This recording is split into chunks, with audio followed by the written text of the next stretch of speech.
Hello students, good morning. So today in this video lecture we start our new chapter number 9 heat. Okay? अब देखो heat ये तो basic word है, हम जो डेली टू डेली लाइफ में हम यूज करते हैं. हीट का मीनिंग क्या है आपको मालूम है. ओके, उष्णता, गरम. ओके, तो देखो आपके डेली टू डेली लाइफ के कुछ एग्जाम्पल्स है, जैसे कि आपके मम्मी किचन में गैस पर कुछ कर रही है, कुक कर रही है, तो हम उसको गैस से हीट करते हैं, राइट. या आप देखो आइस रहता है, वो आइस अगर हम फ्रिज से बाहर निकाल के रखेंगे तो उसके क्या होता है. या ठंड में, सर्दी में, ठंड के सीजन में हम बाहर कुछ क्या करते हैं, शेकोटी बोलते हैं ना, उसको करते हैं, मराठी में बोलते हैं. तो हम कुछ हीट करते हैं तो उससे हमें क्या मिलता है, गरम लगता है, राइट. तो ऐसे कुछ डेली टू डेली लाइफ के हमारे एग्जाम्पल से.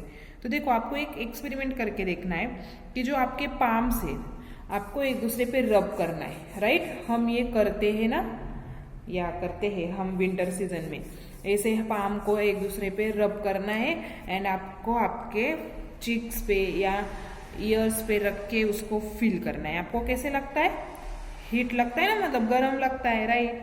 So we come to know some properties of heat energy for the examples in the picture and above activity. मैंने जैसे आपको कुछ पिक्चर्स के, मतलब आपके बुक में पिक्चर्स दिए है, राइट. देखे आपने ये कुछ पिक्चर्स आपके बुक में दिए है, या एंड मैंने जो अब एक्टिविटी आपको बताई, जैसे कि पाम्स को एक दूसरे पे रब करना है, ये है some properties of heat energy, right. ये थे कुछ एग्जाम्पल्स हीट के. The sun's heat has many effect and uses. जो सन की हीट रहती है, हम जो रोज देखते हैं उसको सुबह दोपहर में, जो सन की हीट रहती है उसके बहुत ज़्यादा इफेक्ट्स भी है एंड उसके यूजेस भी है. How does the solar heat reach the. अब देखो जो हीट रहती है ऊपर सन की, वो अर्थ पर कैसे आती है. ओके, ये क्वेश्चन है. उसके बाद जो वाटर हम हीट करते हैं वो बॉयल होने के लिए स्टार्ट हो जाता है. हम उसको ज़्यादा हीट करेंगे तो वो बॉईल हो जाएगा, राइट.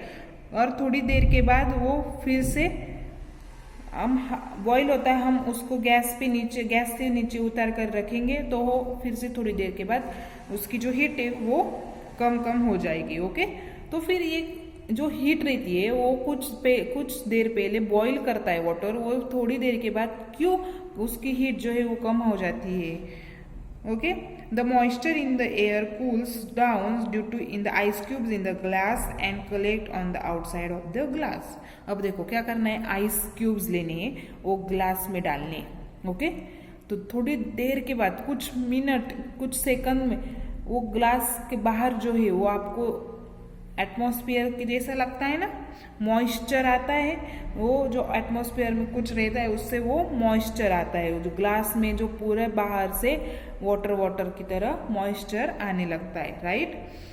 और thermometer is use to measure the temperature of a substance. देखो सब्सटेंस का भी हम टेम्परेचर मेजर कर सकते हैं थर्मामीटर से. एंड जो अगर हम भी बीमार पड़ते हैं तो डॉक्टर भी हमारा टेम्परेचर मेजर करने के लिए थर्मामीटर का यूज करता है. ओके, तो हमें अब उसके बारे में ही स्टडी करना है. तो फर्स्ट पॉइंट है ट्रांसफर ऑफ हीट. क्या है, transfer of heat.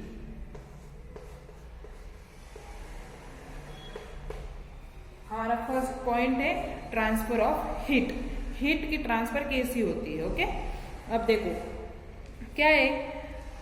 Why does the हलवाई wrap up cloth around the end of his slotted spoon while stirring the boiling milk in his large कढ़ाई. अब देखो जो हलवाई रहते हैं वो बहुत ज़्यादा बड़े मिठाइयाँ बनाते हैं, लेकिन अगर उनको कुछ मिल्क की मिठाइयाँ बनानी है तो वो बहुत ज़्यादा लार्ज कढ़ाई में मिल्क को बॉईल करेगा, राइट. वो उसको हिलाते रहेगा, लेकिन कुछ समय के बाद जो स्पून रहता है वो भी गर्म होने लगता है. तो फिर वो क्लॉथ से उस स्पून को क्यों रैप करके फिर हाथ से पकड़ते हैं और फिर हिलाने लगते, क्यों, ये एक क्वेश्चन आपको पूछा गया है.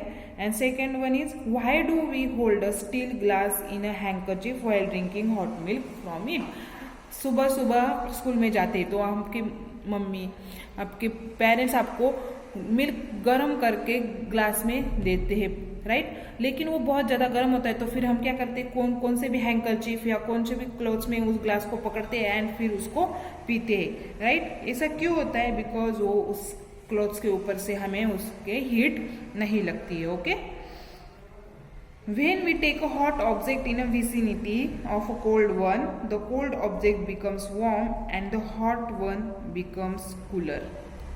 देखो, हम कौन से भी हॉट ऑब्जेक्ट को अगर कोल्ड ऑब्जेक्ट में पकड़ते हैं तो जो कोल्ड ऑब्जेक्ट रहता है वो थोड़ी, अब देखो जैसे मैंने बताया ग्लास को, अगर हम गरम ग्लास को, दूध के गरम ग्लास को हम कौन से भी कोल्ड कपड़े में उसको पकड़ते तो थोड़ी थोड़ी देर के बाद जो कपड़ा रहता है वो भी थोड़ा वार्म हमें लगता है, right.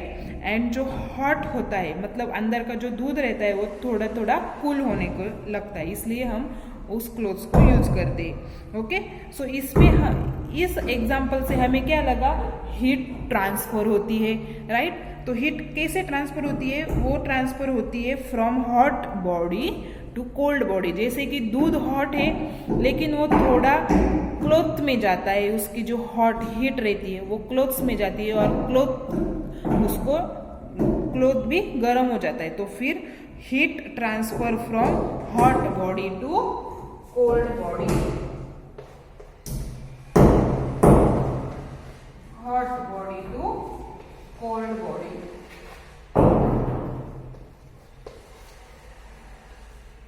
Hot body to cold body heat transfer होती है। That means heat transfer from one place to another place, right, okay. अब ये था transfer of a heat.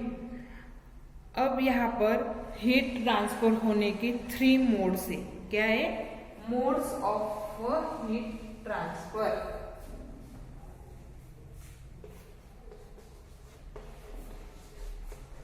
Modes of heat transfer.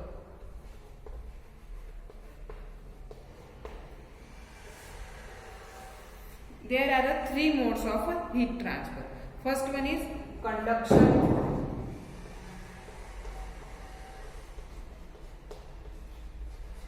second one is convection,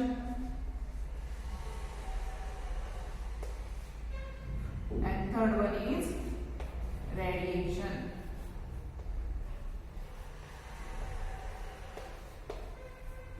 Conduction, convection and radiation.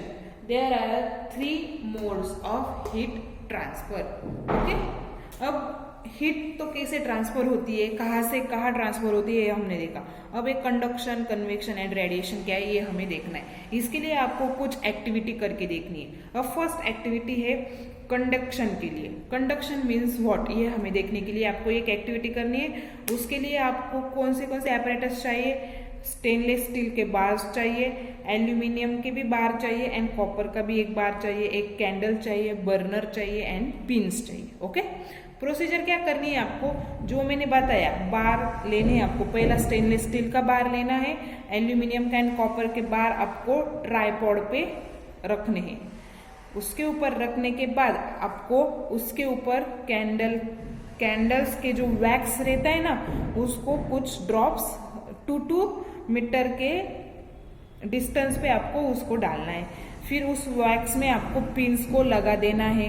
लगाने के बाद आपको देखो, जैसे कि आपके बुक में आपको पिक्चर दिया है, बर्नर को जो आपने बार्स यूज किए उसके एक एंड पे आपको बर्नर को लगा देना है।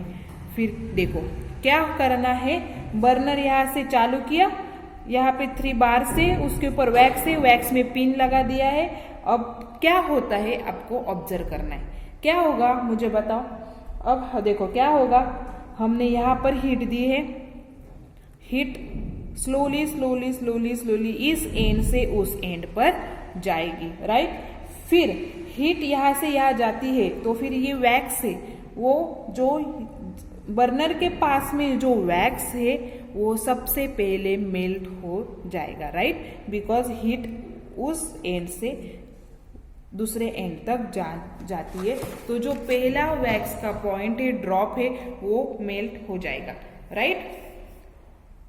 तो जो वैक्स मेल्ट होता है तो उसके ऊपर जो पिन लगाई है वो भी गिर जाएगी, right. So pin fall starting from end near the burner, right. It means that transfer of heat takes place from hot end to the bar to the cold end. जो हॉट एंड है वो heat hot end से cold end तक transfer हो जाएगी।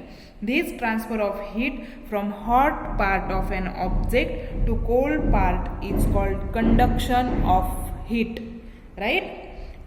Hot part से लेकर cold part तक हीट ट्रांसफर होती है, उसको बोलते हैं कंडक्शन ऑफ हीट। क्या बोलते हैं? Conduction of heat. ओके, ये था कंडक्शन के बारे में। सो सेकेंड है कन्वेक्शन। कन्वेक्शन का भी आपको एक एक्टिविटी करके देखनी है, लेकिन हमने कंडक्शन के बारे में क्या देखा कि जो सब्सटेंस है, जो ऑब्जेक्ट है, heat takes place through a solid, तो वो हॉट पार्ट से लेकर कोल्ड पार्ट तक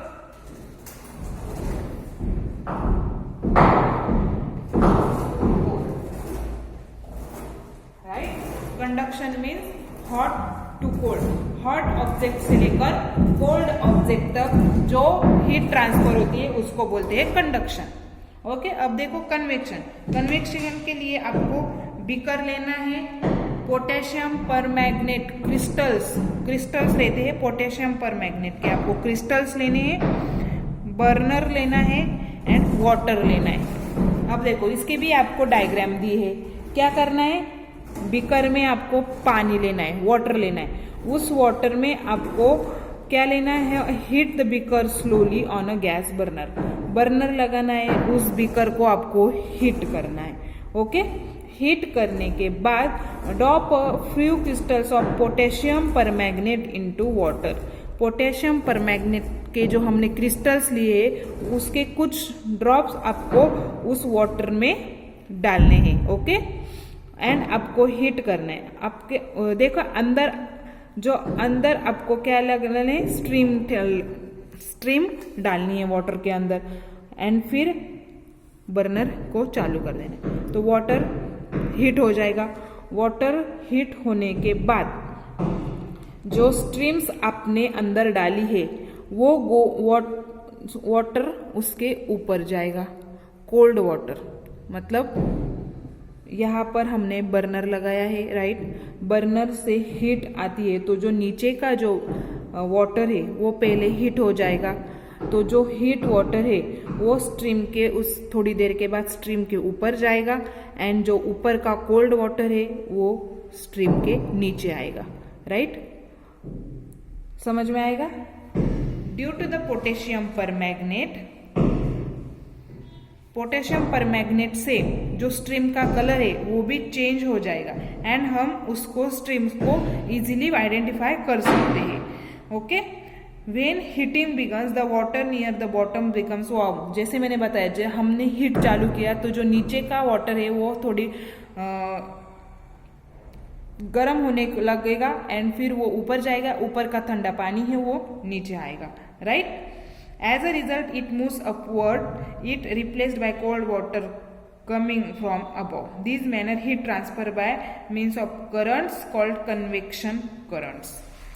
ओके, जैसे मैंने बताया गर्म पानी ऊपर जाएगा, ऊपर का ठंडा पानी नीचे आएगा, तो ये जो साइकिल है वो चलती रहती है। ओके, तो ये अपवर्ड डाउनवर्ड उसका डायरेक्शन होते रहता है। Heat is transferred by means of current. जो हीट है वो कैसे ट्रांसफर होती है? Bye means of current. तो फिर उस करंट को बोलते हैं कन्वेक्शन करंट। एंड जो ये पूरी प्रोसेस मैंने बताई ऊपर नीचे अपवर्ड डाउनवर्ड, तो इस प्रोसेस को बोलते हैं कन्वेक्शन ऑफ हीट। क्या बोलते हैं?